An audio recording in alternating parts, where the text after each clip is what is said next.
নমস্কাৰ আকৌ ধুনীয়া ৰিলছ আপোনালোকৰ বাবে এবাৰো ধুনীয়া ৰিলে লৈ আহিছোঁ। এডাল খুব ধুনীয়া হ'ব, গল্পটা টাইপ বনাই দিয়া হৈছে।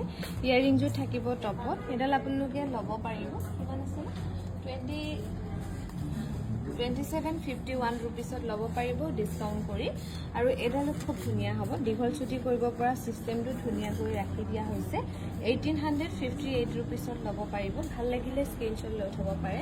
আৰু এডাল থাকিব গল্পটা ব্লেকত কৰি ধুনীয়াকৈ বনাই দিয়া হৈছে। এডাল 1533 ৰুপিছত ল'ব পাৰিব ডিছকাউণ্ট কৰি। এডালো খুব ধুনীয়া হ'ব, ৰেডত গল্পটা ধুনীয়াকৈ বনাই দিয়া হৈছে। এডালো ডিছকাউণ্ট কৰি ল'ব পাৰিব 1627 ৰুপিছত ল'ব পাৰিব। ভাল লাগিলে স্ক্ৰীনশ্বট লৈ থ'ব পাৰে।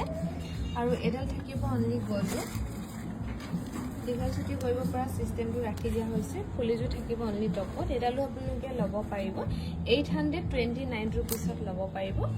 829 ৰুপিছ। আৰু এডালো খুব ধুনীয়া, এডাল লংকৈ পিন্ধিব পাৰিব দেই। 3864 ৰুপিছত ল'ব পাৰিব ডিছকাউণ্ট কৰি। 3864 ৰুপিছত ল'ব পাৰিব। ভাল লাগিলে স্ক্ৰীনশ্বট লৈ থ'ব পাৰে। এডালো খুব ধুনীয়া হ'ব, গল্ড আৰু পিংক মিনা কৰি হোৱাইটত ধুনীয়াকৈ বনাই দিয়া হৈছে। 1596 ৰুপিছত ল'ব পাৰিব ডিছকাউণ্ট কৰি। ভাল লাগিলে স্ক্ৰীনশ্বট লৈ থ'ব পাৰে।